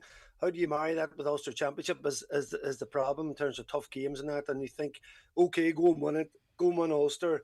Then you're in obviously the All-Ireland series and then the big crunch knockout game. So it's a matter just of managing the season and keeping everybody fresh. But at the minute, I mean, after the McKenna Cup, the brilliance that we've seen there, it's top class. I mean, Jason McGee, the form he's in returning, and 4 points from him and Lang and 8 points from midfield. These guys are big, talented ball winners, but they're serious lads to finish as well. And Owen Band been back too fit, Greg. Not a lot of people talking about it, but his and the new rules, the way he breaks forward, he's such a brilliant ball carrier that before he would have ran into, a bit of a blanket defence at the other side. Now he's running into massive gaps. So he's so good on the ball coming out from defence. So he's another key man in there, back fit along with Jason, which has been a huge difference to us this year. Options are fantastic if you're a manager. Now you create those options yourself, don't you? But there's a lot of different ways that this team can play. Yeah, and that's, I think just if you look at it on the ball, we are so good. There's so many people breaking the lines, coming up the pitch. Like, literally everybody is contributing. Like McCall tends to be the only person who really stands and minds the house. Everybody else is breaking up the pitch and everybody's scoring. So in terms of an opposition defence trying to hold that, that's nearly impossible. It is impossible. And when you look then, as I say, with the aerial ability out there, I think previous years, if the likes of Jason was in there and Langan, maybe Hugh wouldn't play. Now Jim prefers to play as many big men out there because that midfield battle is key. If we win that, if we get even a 50-50 of that, we're going to we have too many line breakers, too many people could pop the ball over the bar in the back of the net. As Conor O'Donnell did, backing up his goal the previous week against Mayo, which was vital score. Yeah, what do you look at across the other games that took place over the weekend? I mean, you can't watch them all, right? But I mean, any stories pop out for you, sort of outside of Ulster? Yeah, well, everybody else this week, there seems to be not hitting form. Obviously Armagh are in the relegation battle. Dublin are playing poorly. Everything again for us is probably pointing towards Kerry. Roscommon's story's been remarkable. They should have beaten Kerry on opening day and they should have been sitting on 8 with us. So, when Mark O'Dowd got that job, local guy, he'd been involved in a couple of teams before. A lot of people were thinking, they've just put him in to guide the team a bit. But he had other ideas and I'm hearing good stuff about him. So they've been phenomenal. 11 points down to Galway, coming back and beating their rivals there. So there's been some great stories in there. Keir McDonald's son coming on from Mayo, kicking a couple of unbelievable scores. Of course, they're losing him. 1-4 he scored, did he? Yeah, they're losing him to the not a bad return. Aussie rules, which is tough in Mayo. You really think of all things they could do with a star like that. I feel at this time of the season, I don't even want to talk about Mayo. I don't mean that badly, but there's been so many false dawns with them. But hey, maybe this will be the year. Every year, it's nearly every year, isn't it? Yeah, Camogie. Yeah, listen, Ewan O'Donnell's joined us tonight. Camogie manager. Listen, there's been a massive break in County Camogie here in Donegal, but they've got a team together. They come into the competition, kind of got the green light to come in fairly late. They played Monaghan the weekend. So brilliant to see that back, Greg. I was talking to Sinead Breen about it last night, our county PRO. She was saying growing up, she'd love to play Camogie. The option wasn't there. So it's another format in the GA that, will promote, and it's great for girls to get involved in all ages. And play the sport, and particularly if you get a chance to represent your county. Hurlers and ladies footballers as well. There'll be talk of that. Unfortunately, we're just up against the 10 o'clock news. Let's talk about the guests. Brendan Kilcoyne, and also he's going to be, of course, in studio. And via Zoom, Aaron Kernan from Armagh. It'll be interesting to see to hear from him. I always like to hear from I also like to hear from the counties. It'd be very interesting to get the Armagh perspective on where they're at and what he thinks they can do going forward. The Glasgow Gales dinner dance. This is down on my notes. What's that about? Yeah, I was over there the weekend. What was it like? Greg, great. Just you're looking fresh. I thank you. I've seen the light, lad. I've toned things down a bit on the break. That's the only reason I liked you. There was no break dancing. But yeah, no, listen, fantastic people, brilliant weekend. So yeah, listen, it was great to go over and catch up with them, and listen, just the respect and just seeing all the work that's going on in different places that the GA is involved in. So listen, the community over there was brilliant. It was a great night. Fantastic stuff. All right, we'll look forward to the show this evening. Look after yourself, Brendan Devaney. The DL debate tonight from 7, but don't forget, if it doesn't suit you to listen then, it's available for you as a podcast very shortly afterwards. McGowan Hearing, one of the longest established audiologists in the Northwest, now have weekly clinics in Letterkenny, Buncrana and Carndonna. Book your free hearing aid consultation at one of these clinics or with audiologist Darren McGowan in your own home. Call 07191 00208 or visit McGowanHearing.com. At Cherrymore Kitchens and Bedrooms, we've spent 30 years bringing affordable luxury to Irish homes. Due to popular demand, our winter sale has been extended until the 28th of February, with up to 10% off kitchens, wardrobes, utilities, bedrooms and more. Don't miss out. Book your free design consultation today at cherrymore.ie or call 074 9725822. Cherrymore, where beautiful homes begin. Keeling's blueberries are available now. Let the fun begin. Pick up a punnet of Keeling's blueberries in store today. Tasty, juicy, feel-good fruit. Love that Keeling's feeling. Hi, I'm Padraig Harrington. Esophageal cancer is something I know all too well. My dad passed away from it. That's why I want you to know the symptoms. If you're struggling to swallow, have persistent heartburn, acid reflux, unexpected weight loss, or pain, don't ignore it. Talk to your GP. Catching it early can make all the difference. For Lollipop Day, let's spread the word. Visit lollipopday.ie to learn more, because early detection saves lives. Local Enterprise Week is back, and the theme for 2026 is Built on Belief. It runs from Monday the 2nd to Friday the 6th of March, with over 22 events taking place across Donegal to inspire if you're starting, growing or scaling a business. Local Enterprise Week is organised by Local Enterprise Office Donegal in association with Enterprise Partners. Events are free to attend, but booking is essential. Visit localenterprise.ie/Donegal or call 91-607-35. Discover the Wyatt Hotel's hot deal this March. Treat yourself to some midweek magic at the Wyatt Hotel in the heart of Westport. From just €219 per person sharing, grab a cosy 3-night break, including breakfast and dinner on 2 evenings. Available on midweek dates throughout March. Book now by calling the Wyatt Hotel on 098 25027 or log on to wyatthotel.com. The Wyatt Hotel, where Westport magic awaits. Don't miss out. Live, on air, online and on the Highland Radio app. This is Highland Radio News. Good morning, it's 10 o'clock. Donald Kavanagh at the news desk. Almost €40,000 was spent on medical flights between Donegal and Dublin last year, all paid for through community fundraising. Donegal Council Flights and Services say this paid for 958 individual flight legs, carrying cancer patients and the carers who travelled with them. The organisation is warning a public service obligation route must provide reliable same-day access for patients, and without a workable midday return service, even a single cancellation can disrupt critical treatment plans. They're due to meet with the Transport Minister Darragh O'Brien tomorrow. Police in Omagh are investigating a fire at a derelict building on Crevenner Road yesterday evening. It happened at around 7:15. The blaze, believed to have been started deliberately, was tackled by police and the Northern Ireland Fire and Rescue Service. Crevenner Road, which was temporarily closed, has now reopened. The fire caused significant damage to the property. Anyone with information or saw anything suspicious in the area is being asked to come forward. A Donegal-based archaeologist says the Monuments Service will be back in the county next month to examine what appears to be the wreckage of a ship that's been exposed by sand displacement at Ballymastocker Bay. There's speculation it may be the wreckage of the Saldanha, which sunk in 1811. On today's Greg Hughes Show, John O'Rourke acknowledged that is a distinct possibility, but stressed more forensic examinations are needed before any form of determination can be made. On suggestions that the beach be excavated, he said that would destroy the wreckage that's there. He said the first priority of the investigation must be to be as non-invasive as possible. Even the part of the wreck that was just exposed is actually disintegrating. If we excavate, it's a one-go job, exactly. And that the opportunity to study it further in the future is gone. The competent authority is the Monument Service, and they are going to come back down again in March, and they are the folks with resources and top-end skills that will allow them to investigate further without destroying the wreck. We can work locally with our own resources, privately, but honestly we are constrained.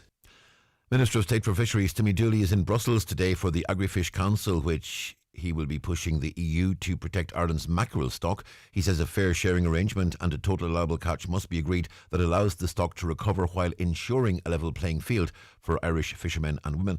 The meeting comes ahead of next week's Coastal States consultations, where the future of the mackerel fishery will be decided. Occupancy across hotels here rose by 1 point to 76% in 2025. However, over 3/4 of hoteliers are concerned about the Irish economy. The Irish Hotels Federation is meeting today for its annual conference in Killarney. CEO Paul Gallagher says there is optimism in the industry despite risks posed by global instability. We enjoyed probably a 1% lift in occupancy last year, and that confidence in our business allows us then plan for investment. So you're seeing hoteliers now, I think 75% of all the hoteliers surveyed plan to increase capital investment next year, right across 2026. And that further underpins, I think, the strength of Irish hotels and the offering we have with our consumers. Donegal graduates can now register to vote in the Shannon election, with the roll expanded to include alumni from ATU and other technological universities, DCU, the University of Limerick, the RCSI and their affiliated colleges. Previously, only Trinity College and NUI graduates could vote in the higher education constituency. Anyone from Donegal with a third level degree who wants to vote in the next Shannon election must make sure their name is added to the register before the deadline. Police in Omagh are warning the public not to buy counterfeit goods as they could be dangerous and fund gang crime. It's after 2 searches uncovered thousands of pounds worth of contraband. With more, here's Donna Marie Doherty. Probation officers led their first proactive investigation earlier this week. The team carried out 2 warranted searches in houses in the Omagh and Beara areas, with support from the District Support Team and the Mid and West Tyrone Neighbourhood Policing Team. The operation led to the seizure of kilos of suspected counterfeit tobacco and cigarettes, several £1,000 in cash, ammunition and large amounts of suspected counterfeit perfumes and clothing. Police are warning the public that these seemingly cheap items carry real dangers. Counterfeit perfumes and cosmetics can contain harmful chemicals, while illicit tobacco is unregulated and often dangerous.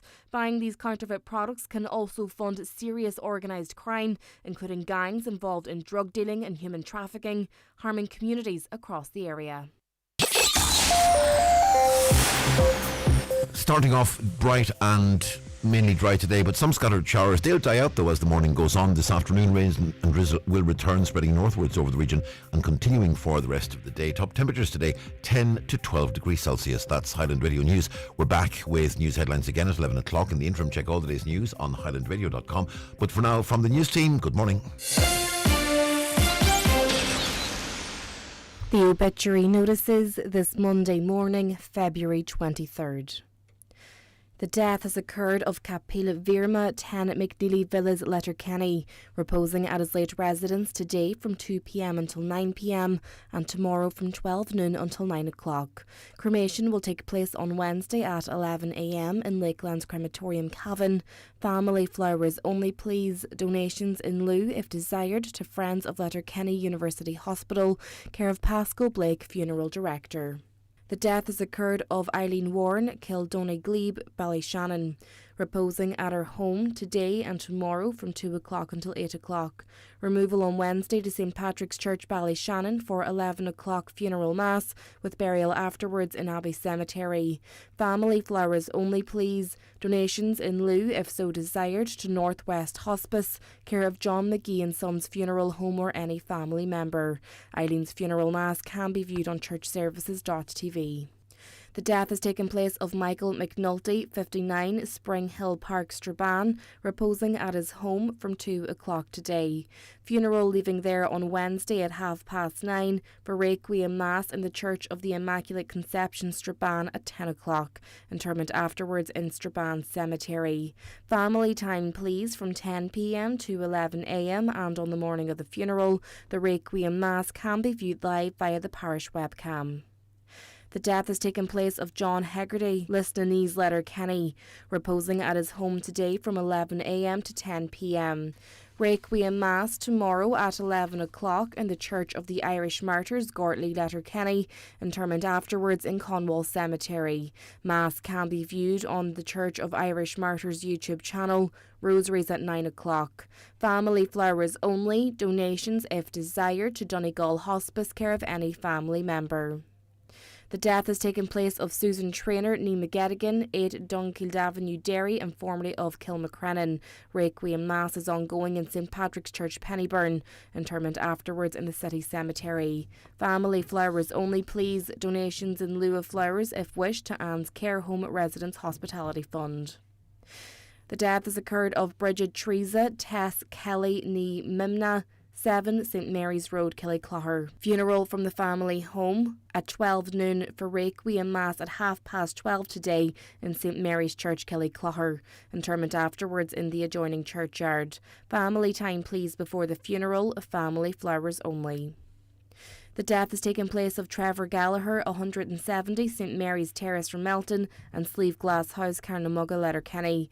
Funeral Mass is today at 12 noon in St Mary's Church, Ramelton. Burial afterwards in the adjoining cemetery. Mass can be viewed on churchservices.tv. Family time before the funeral. Family flowers only, donations if desired to the Donegal Hospice or Oncology Department of Letterkenny University Hospital, care of Patrick Sweeney Funeral Directors. For family information and more details regarding wakes and funerals, please go to highlandradio.com.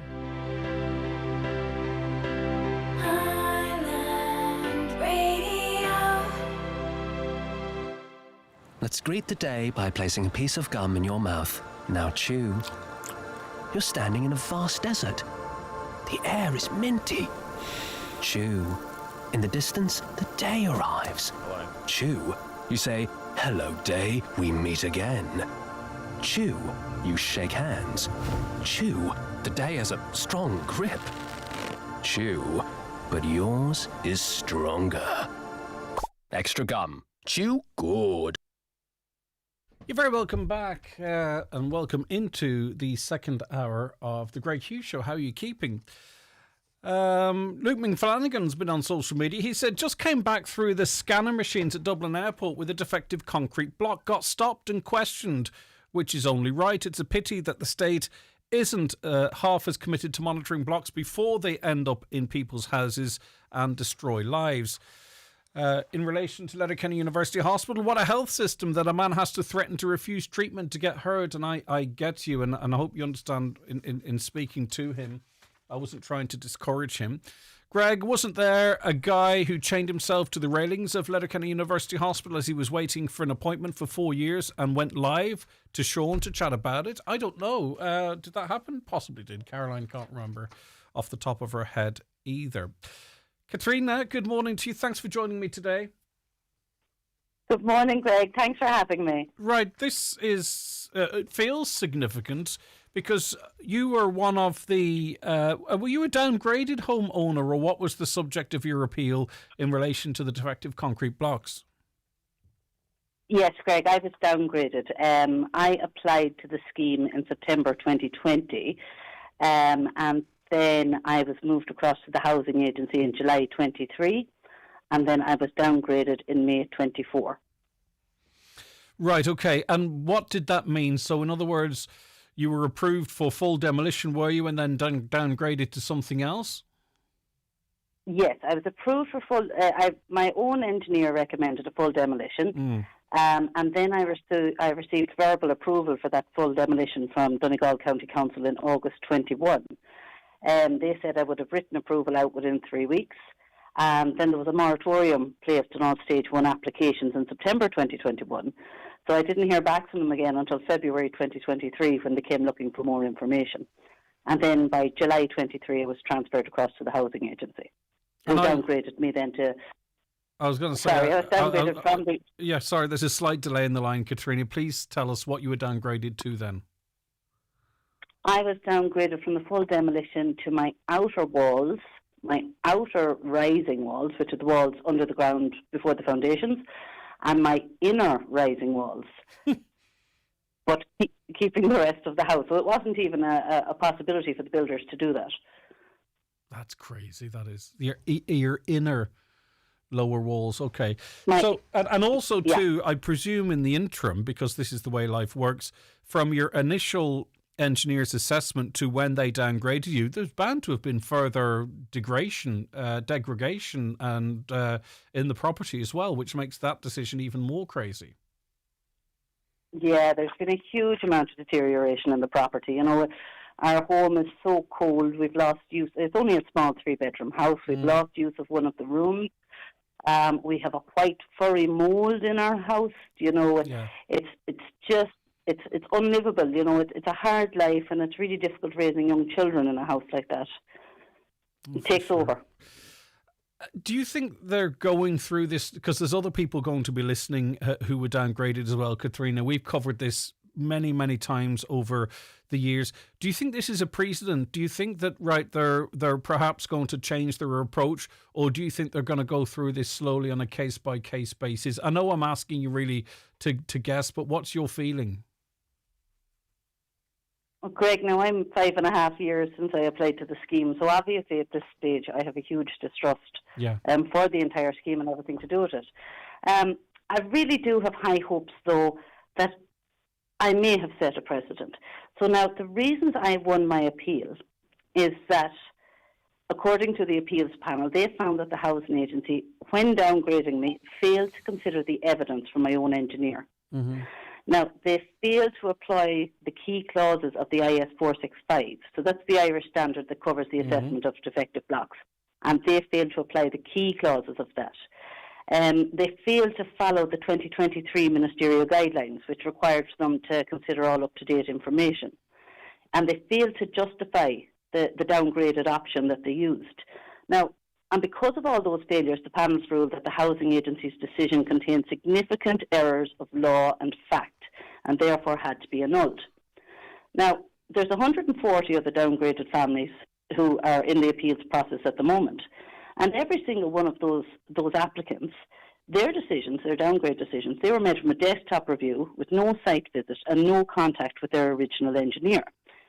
So, if the appeals panel have overturned mine, and they will have to do the same for all the others, because it's the same situation. The only thing is will they slow walk it now, Katrina, and have one every couple of weeks or months, or will they say, right, look at this is the same process happened to all of these houses, so the answer has to be the same for all of them? Do you know what I mean? That's the logical way they should approach it, but they could also slow walk it and go one at a time and drip, drip, drip, which would be very unfortunate and put families through unnecessary aggravation.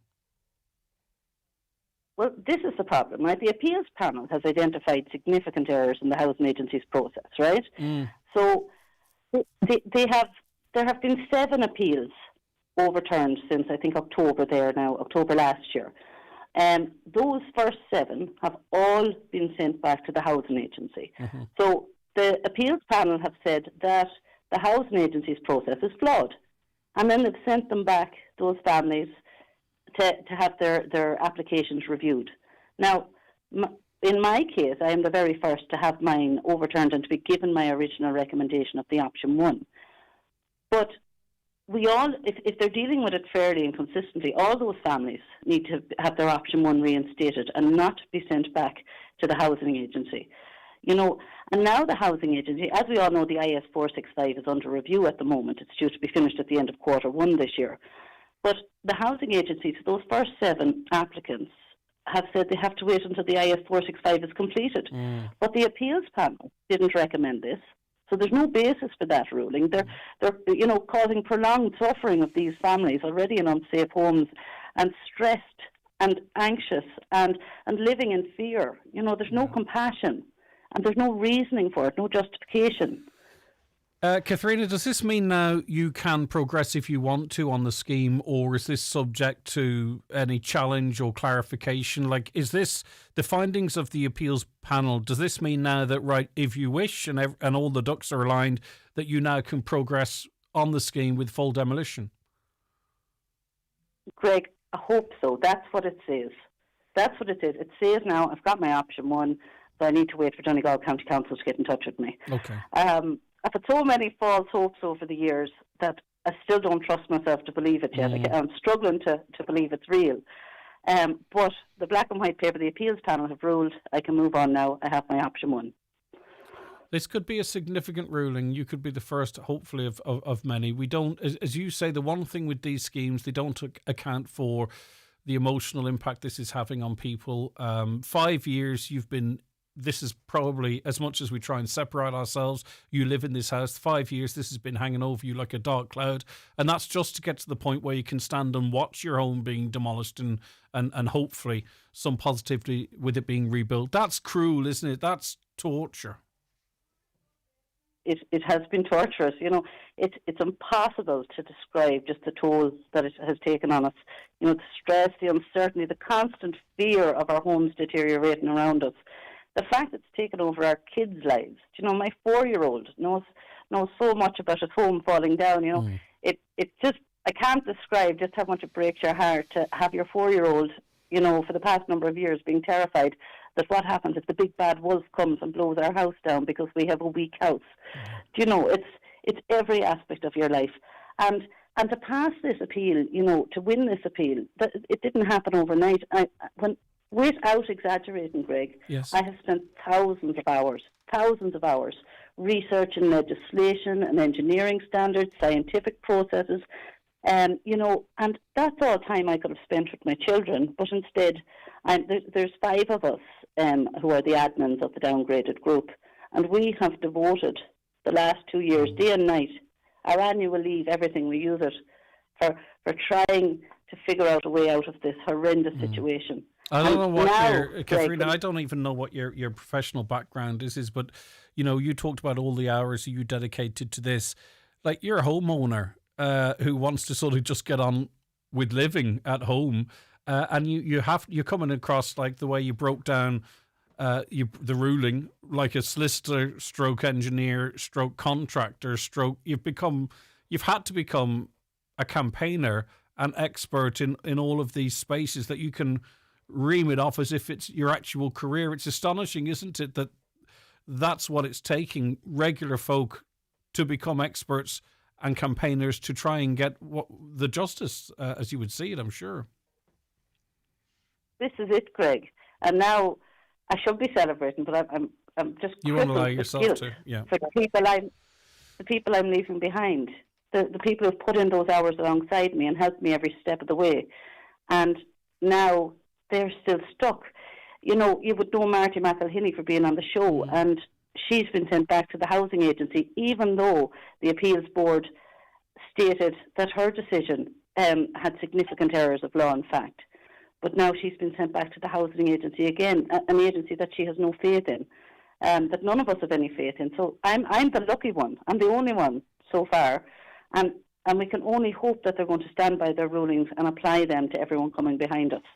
Well, listen, I know what you're on about, Katharina, sort of survivor's guilt or whatever you might want to call it, but I have absolutely no doubt that everyone in that group, who hopefully eventually will be in the same position of you, will be delighted that, firstly, A, you are hopefully seeing a pathway to a future in a safe house, but also B, you've earned it. You've bloody earned it. And you could be also trailing a blaze or blazing a path for others to do so. So allow you, if you can, and I don't want to be patronising, the time to drop your shoulders and breathe, because this is 5 years of your life, your effort and your family to try and get to this point. And it seems hopefully others might follow. But you need to be able to enjoy it yourself as well, Katharina. I don't think anyone would begrudge you that. Greg, thank you. They're lovely words, and I really, really appreciate them. But, you know, I suppose the girls and I have become like family now, complete strangers, you know, a few years ago. And now all I want is for them so that we can celebrate together. You know, there's such a big group of us, a huge group of us, just have lived this nightmare together. And I want the law to stand. I want the key clauses via 465 to be followed. You know, I want the 2023 ministerial guidelines to be followed. I want all of those downgraded families who have had significant errors of law and fact with their decisions. I want those overturned and everyone to have their option 1 reinstated. That is fair. In the interest of fairness and legality, you know, I want so much for that. And then I'll be happy, Greg. I understand. I really, really do. Thank you so much, Katharina, and it's good to get some good news in this space, and hopefully there will be an avalanche of good news now. As I say, we don't know, because the system has got us to the point where we can't trust that, but you can only hope that maybe. We'll have to sit and wait and see. Thank you very much, Katharina, homeowner in Letterkenny there. It's time for Vision Ireland Bingo on Highland Radio. It's Monday, February 23rd. Playing on a green sheet. Reference number is S1. It's week number 9. Today's numbers are 61, 82, 33, 24, 7, 54, 57, 35, 90, and 78. Phone your claim to 9104833 before midnight tonight, leaving your name, contact number and the name of the shop where you purchased your book, and we'll call you back the next working day. Get all your Vision Ireland Bingo information at highlandradio.com. A public interest message from Donegal County Council. Did you know you can stay up to date with latest road and weather conditions across Donegal on your phone? See live gritting routes, weather warnings and traffic cameras across the county, and plan your next journey safely with Donegal County Council by visiting donegalcoco.ie/winter. Donegal County Council, making our roads safer for everyone. Choose life. Choose fun. Choose not sitting at home getting bored. Choose something better. Something really fun. Choose Fundamania. Coming to the Brunswick Movie Bowl from February 28th. Choose regular, junior or family wristbands and enjoy some of Europe's top thrill rides. Choose fun for all ages. The legendary Fundamania event until March 22nd. For times and tickets, see fundamania.co.uk. Your free gift from Lancome is waiting at McElhenney's. Buy 2 Lancome products, 1 to be skincare, for a free 5-piece set of Lancome favourites. Add a 3rd Lancome product to your order for a full-size bonus gift. Offer available in-store or online at mcelhenneys.com while stocks last. We heard Martin McElhenney's name mentioned there. Well done, Katharina. All downgrades will have serious and significant errors of law or fact. We said this, we were ignored. Will the majority now be sent back to the housing agency, the same agency responsible for this flawed decision? I wouldn't mind a quick word with Marty at some point just to clarify the difference between her case and the others' cases and Katharina's, because I just want to know why one was an appeal board and one's a reference back. So we might give Marty a ring. So I want to know the absolute situation, just because I get opportunities to ask questions into the future, you see, and I just want to make sure that I'm right across it. So I do my best to advocate. Well done to Katharina. Her appeal clearly highlighted serious problems with the appeals panel, which the appeals panel agreed with, including her additional total sulphur testing being purposely excluded. There are questions for the housing agency here and all engineers. Every single downgrade, says another, will have to be at the very least annulled, as all have the same serious and significant errors of law or fact. This is horrendous, as downgraded homeowners have said this since 2024. If decisions are not reinstated, we will all be sent back to the same agency responsible for the legally flawed decisions. Would you have any faith there? No, I understand why not, and it's why I want to be fully across everything there. On road safety, Right, Marty's on line one. Sorry, Marty, good morning to you. Sorry to come at you like that at such short notice. I know you're busy, so we're lucky that you were available. Yeah, so it's great news for Katharina, isn't it? Is this a precedent? Because when she mentioned that you're being sent back to the very agency that I'm sure you've lost faith in, there seemed to be two tracks here, and I wanted to make sure I fully understood the likes of your case and others and Katharina's. There is, well, firstly, we expect all the downgrades. We expect all the decisions to be annulled. But Katharina is right. She's the first person to have her original engineer's decision reinstated. Mm-hmm. Katharina's case differs slightly from the rest of them. Now, we all have the serious and significant errors. We all have the fact that no engineers came out to assess our homes, which we've said since 2024. We also all know that the engineers responsible at the housing agency and the framework engineers never got in touch with our own engineers, and they should have. You know, they're overturning their peer who was actually on site. So this is another serious and significant error. But with Katharina's case, which she didn't get to highlight there in the conversation with you, is her case, she had additional testing of total sulphur levels, and this additional testing, you know, I can actually say this because it is proven to be true. The appeals panel realised from the FOI information that she obtained that this information, that total sulphur testing, was purposely excluded. So this happened at the housing agency. So you're asking now that a lot of people go back to the housing agency. We don't have any faith there. So is the housing agency decision for you and others subject to an appeal? Are you engaging with the appeals panel, or what? When she referenced you're back having to deal with the housing agency, could you explain that to me a little bit? Yeah, apart from Katrina's, the other appeal decisions that have been heard so far regarding the downgrades, they've all been annulled, again due to serious and significant errors. But we differ in that we've been sent back to the housing agency for reassessment and a site visit. Okay, now this was meant to happen now at the start of this year, start of 2026, but now we've heard that we're meant to wait until after the revision of IS 465, which you're talking Q2, I suppose, of 2026 at this stage. That was not the appeals panel direction. We were meant to be reassessed now. And, you know, we don't need reassessed because we know what's happening in our homes. And, you know, in my own case, if I'm clear about it, the scientific position is already well established. Well, can I ask a question in relation to that? If I presume currently people are still being allowed on the scheme using the current IS protocol, right?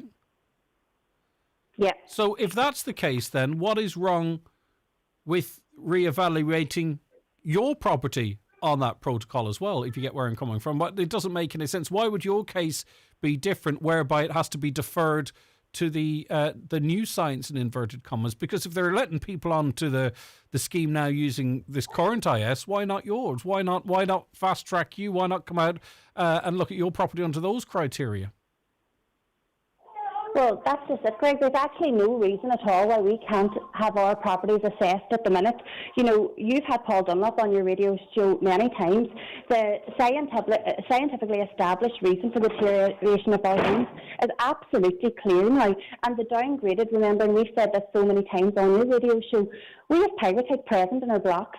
You know, we know what's happening. We know that it is ridiculous. And you voiced that before to me as well. You literally said you can't be downgraded based on mica.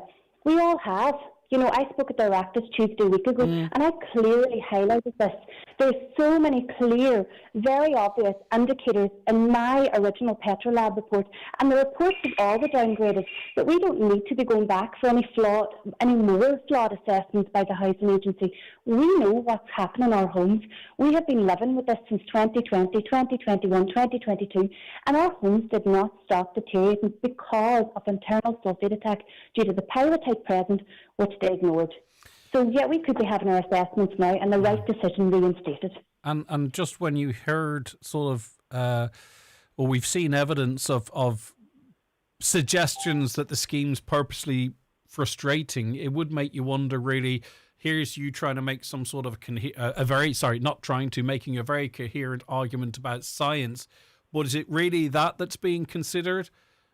You know, or is it actually just saying, you know what, we'll make it as tricky as possible? You know, Yeah, well, Greg, this is not a good scheme. We are not moaners and whiners up here. There is a reason why we are shouting and saying this. You can't have over 140 homes in Donegal fighting for demolition because they know it's the only way to rid themselves of defective concrete and the misery that they're literally living in right now. And then we have, and it's literally come to my mind because I've seen it highlighted on the 100% redress page there recently about the Attorney General Paul Gallagher's letter to Darrell O'Brien from September 2021. And I read that letter and I am going, this is exactly what has happened to the downgraded. Well, that's what I was referencing. Yeah, that's if I'm honest, that's what I was referencing. Yeah, See, Katharina, the recommendation to, and some people don't like them being called rising walls, but we will for the purpose of this conversation, that the rising walls on the inner leaf would be changed, but the inner leaf wouldn't. First, is that a typo, or is there evidence of that in some of the other cases as well? Oh no, there is very, very, very. If it wasn't such a serious matter, it would be hysterically funny. Even in my own case, mine was relatively straightforward. If you can picture, I live in a semi-detached house. Yeah. I am to rebuild. I'm to demolish the top of the rising walls and retain my internal partition walls, which are all cracking now, by the way, because they were only assessed in 2021. I'm to retain them. So literally, you're talking about taking away the hole out of my house, attached to a different house. Who are trying to get on the scheme. You tell me where I will happily get builders to do this when the builders we know are picking and choosing their jobs now. One of the handiest jobs for a builder, and I did work on building sites, is throwing up the internal walls. A few blocks. That's what you kind of do. Yeah. Okay. Right. Someone maybe do a somewhat cartoon graphic up or something of an engineer or a builder trying to actually replace those inner rising blocks under. Oh, it doesn't. It's crazy. I'd actually be embarrassed to put that, to commit that to paper and send it to someone. But obviously, it's happening. I'm glad that I'm really glad that you're voicing that in this way, because this is what we know. This is what we're living. These are absolutely ridiculous decisions. In my case, the rising walls were what my original engineer specifically highlighted as being a problem. They want me to keep them. I spoke about this in our practice about how. Sorry, the word stupid came to my head there, but how ridiculous these decisions are. They want me to keep the walls and rebuild on the walls, which the engineer specifically highlighted a problem, and which the Petrolab specifically states, there's secondary sulfates evident there, so we know they're experiencing. Yeah, but there's another thing going on here.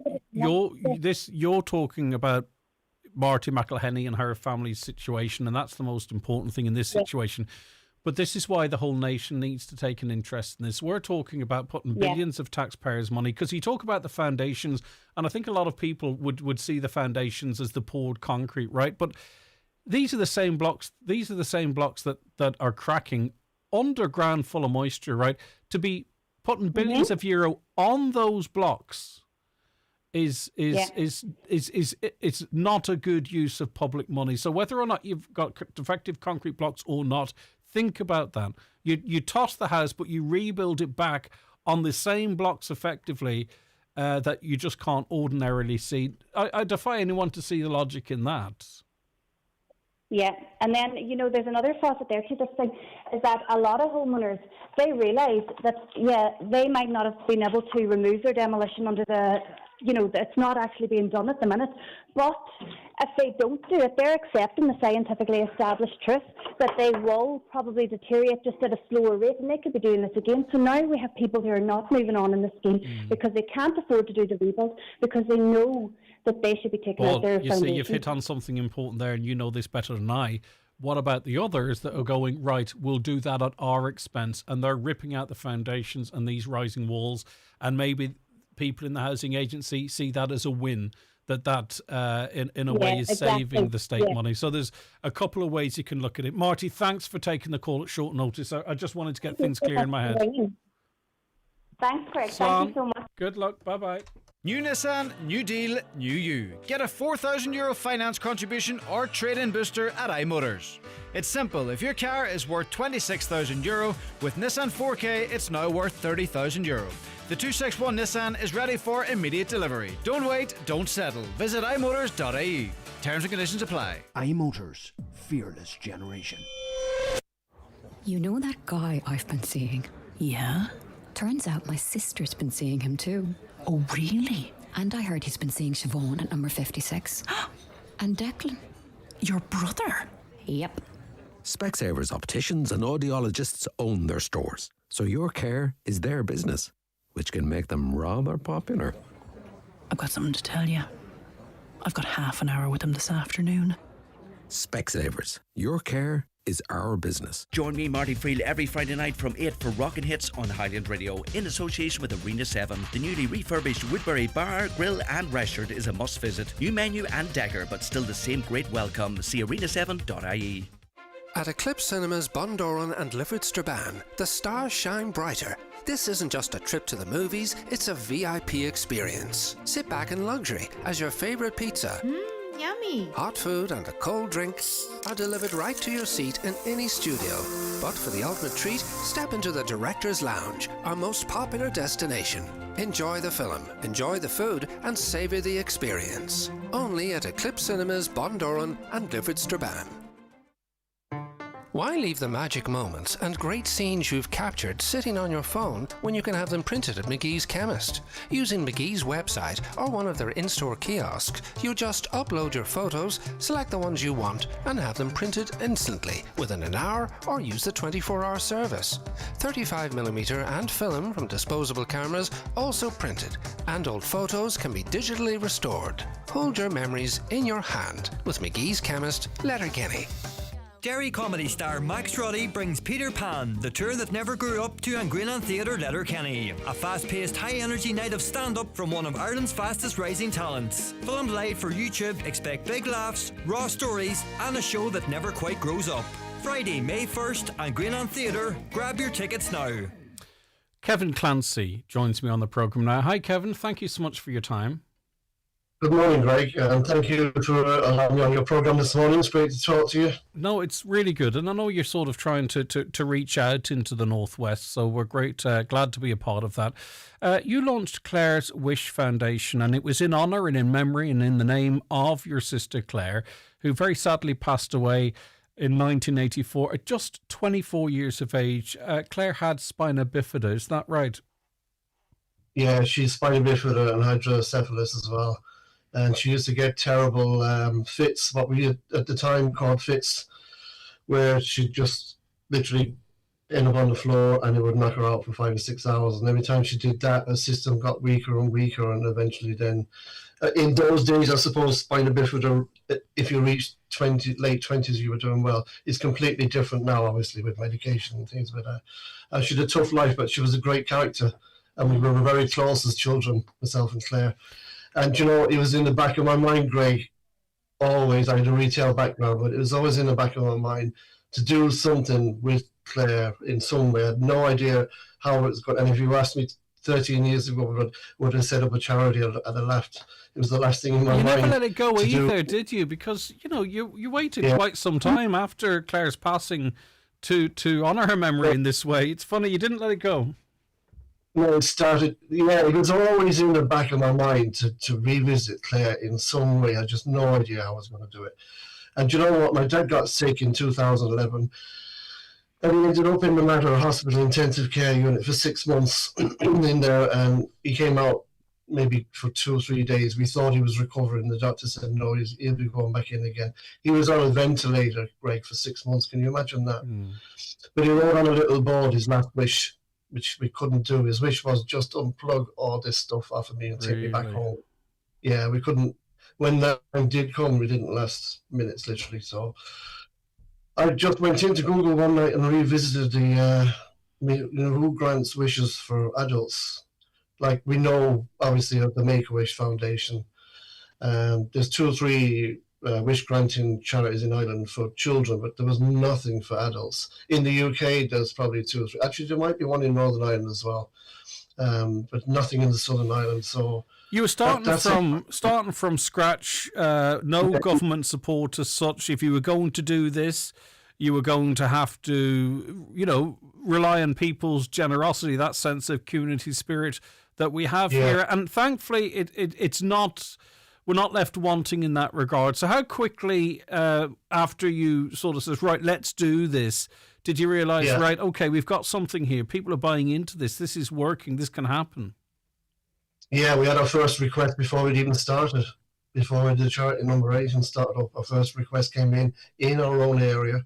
My wife works in the local nursing home here in Palace Green. She'd heard of this case of a young lady. She was only 24 years of age as well, Elaine. She wanted to get married, and she came back to me one night and said, look, we're thinking of setting it up. There's a girl in Palace Green needs help to get married.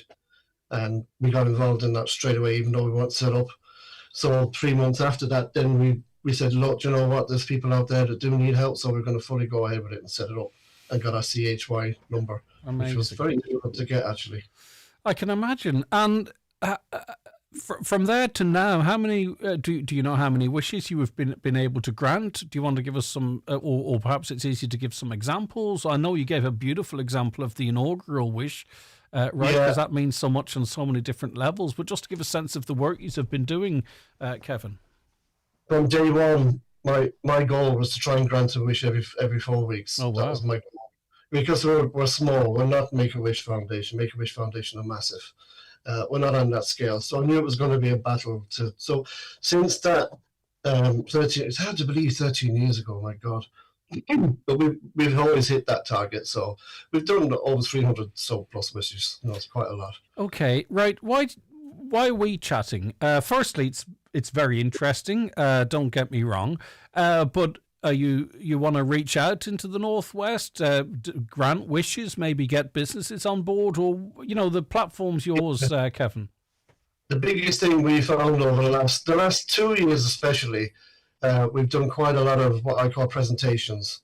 Go to Mockras, do a presentation on the night, tell them what, and everybody says we've never heard of it. Even after 13 years, nobody is aware that we're out there, which is a pity. So especially in certain areas, like your own area there, I can guarantee nobody's heard of Clare's Wish Foundation. No, it would be very, very rare.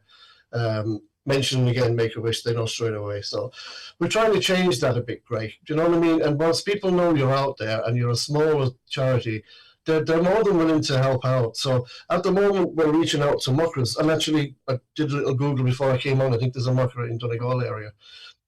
They came on board last year from our presentations, which was great to see that. We got 3 Mockras in our own local area, and they did a charity skydive, and it went through the roof. We raised nearly €7,000 on that, So at the minute, we're actually doing presentations for Mockras, spreading our wings a little bit more, letting them know that we're out there. If there's anybody listening from Donegal Mockra at the moment, please contact us, clareswishfoundation@gmail.com.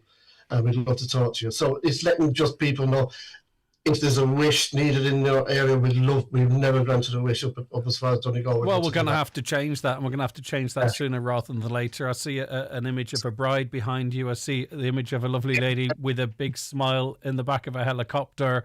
This is Elaine. I was with Elaine, and that's the first wish we ever granted. This one here below. Unfortunately, she passed away a few months later after that picture, but she did get her wish, And is it specifically adults, Kevin? Yeah, it's from 18 up to no limit. This particular lady was Kildare. Our only wish was to get a helicopter flight above our house in County Kildare in the Thigh. Now, the problem with Lizzie was, I need to know them all by name. Lizzie had a problem with her spine. It was calcified. So I don't know whether you've ever been in a helicopter, but the distance from the ground floor to the floor level in the helicopter is huge. I even asked the helicopter pilot, where's the steps? Because there isn't any. So I had to literally put Lizzie onto my shoulder and lift her into the helicopter nice and easy to get her in there. But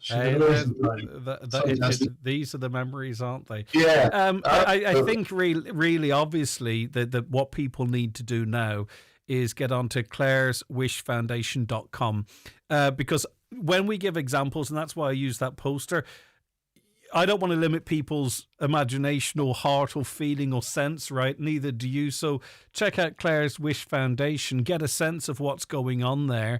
and let's get it done. Let's get a wish done up this part of the world. Yeah, absolutely. I agree. I think the furthest we've been is Sligo. Is Sligo that far away? Yeah, no, well, you're getting closer, but you're just not quite here yet. I got a picture here, actually, of this lady here. She came from Sligo Hospital. I don't know if you can see that. Right, okay. What's going on there? There's a lot of people. Is that a reunion? It's a wedding. A wedding, okay. Right, okay. We married that lady in Sligo Hospital. All the family attended it. Now, our criteria, unfortunately, is that the person has to have a terminal illness. That's the criteria. So we're under pressure all the time. We get a wish request. Actually, most of the time it's from palliative care teams we get the request from. And we might have literally 2 weeks to put together a full wedding. I know. And in it's this funny position you're in, because obviously that's the criteria, because it has to be so important. But then when even just saying it feels a little bit, the bar is quite, high or low, or however you wanted to phrase it. But I understand exactly where you're coming from, and so will our listeners, that the criteria it's huge pressure. Huge pressure. At the moment, I'm working on 5 particular wish requests at the moment. Well done to you. Well done. Okay, Kevin. We'll direct people again to clareswishfoundation.com. We're going to link that on our socials as well. Let's get this done and spread the word. There's also an email, clareswishfoundation@gmail.com. But check out the website and get a sense of the organisation and what have you. And thanks for sharing Claire's memory with us as well. Thanks, too. William. And yes, go ahead. Just to let you know, because it's a peculiar one my dad did. He named Claire Clares, which is confused. And when I sat down with my accountants to set up the charity, he said straight away, "You're going to have a problem with that name because it's going to be County Clare all the time," which it still is actually. But nothing I could do. I said I can't change the spelling of our name, so it's Clares, Claire's Wish Foundation. And sure, look, it wouldn't be right now if it wasn't spelled that way, would it? No. Thanks very much, Kevin. Keep up the great work, buddy. Really appreciate it. Thanks a million. Lovely to chat to you. Thank you. Right, so check it out, Claire's Wish Foundation, and I should actually reiterate that spelling, Claire's, Clares, Claire's Wish Foundation.com. Declan Doherty's Donegal is a major retrospective at the Regional Cultural Centre Letterkenny, showing over 400 photographs from 1980 to 2023. Curated by Sean Hannigan, the exhibition documents everyday life, people and places across Donegal, highlighting photographer Declan Doherty's role as a leading chronicler of life in Donegal over 40 years. Free admission until March 14th. SEAI is delighted to announce the return of the Zevi EV Dealership of the Year Awards. And this year's Ulster winner is Connolly's Volkswagen, Letterkenny. To learn more about the awards and EV grants, visit seai.ie, supported by the Government of Ireland. Here, would you look at Eco Enda? He's only after going and getting himself one of the new Skoda EVs. First he went vegan, then he got solar panels, now this. Sure, he'd buy anything as long as he can get a grant for it. Must be from that county beside Monaghan. The new fully electric Skoda range. The kind of cars that get the neighbours talking. But only if you're quick. Check availability at skoda.ie. Skoda, let's explore. Skoda. Your local Skoda dealer is DMG Motors, Clar Road, Donegal Town. Telephone 074 9721396. Fermanagh, where giant adventures flow. A land of lakes and forests where welcomes are always warm. Cruise the islands on a Lough Erne water taxi. Climb above the clouds at Culca Lakeland's UNESCO Global Geopark. Taste local flavour in Enniskillen at the Firehouse. Then settle in at the Killyhevlin Lakeside Hotel, all nestled within Ireland's hidden heartlands. Book your Fermanagh short break now at discovernorthernireland.com. Highland Radio weather updates with McElhenney's. Looking for the perfect outfit for an upcoming event? We have new occasion wear styles arriving every week. Visit us in Ballybuffet or shop online at mcelhenneys.com. So the weather forecast today, starting off with bright intervals and a few showers. Cloud will increase from the south this morning. Rain and drizzle will spread northeastwards over the region through the late morning and early afternoon. Further outbreaks of rain, drizzle and mist through the late afternoon. Temperatures of 10 to 12 degrees. Okay, I can now say good morning to Luke Saunders, who's CEO of StudyClix. Hi, Luke. Morning, Greg. How are you? Good to have you on board. Right, a lot of conversation about whether or not under 16 should be banned from social media. A lot of adults talking about it, right? So this is one of the first times, I think, certainly at this scale, with 1,800 respondees. This is the first time we've kind of really heard what young people think. So talk to me about the survey and some of the key findings. Yeah, absolutely. Yeah, so we surveyed 1,800 fifth and sixth year students. Who generally they would be over 16 years old, and we just asked them about their own social media use and their attitude towards the proposed ban on social media for under 16s. And what was really interesting, I thought, was that 50% on the dot of students thought that a social media ban for under 16s was a good idea. I think now you got to remember these guys who responded to the survey are over 16 themselves, but I think when they look back retrospectively at the effect of social media on them in terms of the amount of time they're spending and how it kind of works in opposition to their ability to say to study or to do sports and so on, they see that a ban might be a good idea. And also we asked them things like, do you believe social media is harmful? 70% said yes.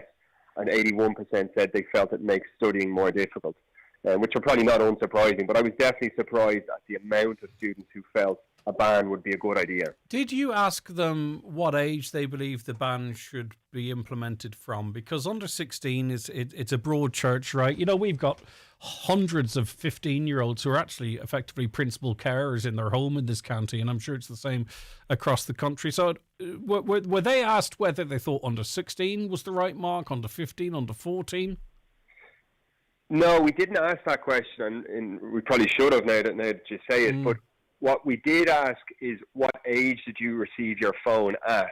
And the majority of students receive a smartphone at the age of 11 or 12. That's the norm, right? So typically that happens as a student transitions from sixth class to first year. That's when they receive their phone. Now, I think the thing is, if you know, having a social media ban is one thing, but actually enforcing it is something that's very, very different. And if you give a child a smartphone at 11 or 12 years old and expect them to sit with it for 4 years before they actually start using social media, that's, you know, no one's going to do that. Because, you know, we also have StudyClix in Australia, where there's a number of students will be using StudyClix in Australia. Now, they have brought in the ban. So we've kind of seen firsthand how this operates on the ground when the ban does come out. And it's had almost no impact on under 16s there. Our country manager, I was talking to about it, and he was saying that, like, students have come up with all sorts of ways to get around the ban. Because remember, it's done on facial recognition, right? So a lot of students, believe it or not, are using AI to change their image to look older, or else they're just getting a friend to stand in to take the image. Or what a lot of students have done in Australia is they've got a VPN, a private network, which basically makes them look as if they're outside of Australia for the purposes of using these apps. So students they're smart and they'll get around it. Yeah, the thing that the elephant in the room for me, and maybe it's not even an elephant in the room, is like we as the adults, this is technology that they've been born into. I'm not sure what age you are, but it doesn't really matter what age anyone is. If you're an adult, you'll have seen the emergence of TikTok. It'll have gone from nothing to something. Like, we should be, because this is what they're born into, we've adapted to it, be able to make it safe for them. Like, we have made great inroads in making, you know, PlayStation or Xbox safe because of language filtering, etc., etc. Roblox, you can't, you know, it's very difficult, or it's been made difficult to speak to people who aren't in your same age group. You know, surely as adults we should be able to come up with a system whereby we can make these spaces safer for them, right? Rather than because as soon as you ban something, it becomes even more attractive. You see, I would argue that it's not just about safety, right? It's about the time that students and young people are spending on these apps, right? So one of the questions we asked was, what's your screen time? And the majority of students are spending between 4 and 5 hours in 5th and 6th year on phone use. So it's not so much that, obviously we all know the dangers of certain online activities, but it's actually the big problem is just it's the time sappingness of it. It's and what impact these that has apps on are our built- development. Yeah, I get you. Luke, it's very, very interesting, and it's good to hear from the young people themselves. And while it is a majority, there's not absolute sort of unanimity in what the right approach is forward, and that's what makes it so complex. But it's interesting data to have, Luke. Thank you very much indeed. He is CEO of Study Clicks. Right, okay. SNAs, on the issue of SNAs, and we'll be talking about that more a little later on in the week as we build to these national protests. The UK government announces £4 billion school package for pupils with special needs. Meanwhile, in Ireland, cut. Well, I'm going to disagree with you. Like, the government has announced extra money, extra SNAs, and we're talking cut. So that's the dichotomy there. It's not that there's not the money there or not the investment. It's bloomin' hell where it's ending up. I just want to give you a quick heads up, and I'll share this on my social medias. Our latest Greg Hughes podcast, the sister podcast to this show, is out at the moment, and we spoke to Maeve and Ian, who very, very sadly lost their son Dara, and recently went through a coroner's inquest into that death, and they talk through their entire experience, but try and get the message across for people to be more aware of Strep A and what have you. It's a very worthwhile conversation. So check that out on our website, highlandradio.com, or on Spotify or iTunes. Just search Greg Hughes Highland Radio, and you'll get this show daily, but also our weekly podcasts. But that's where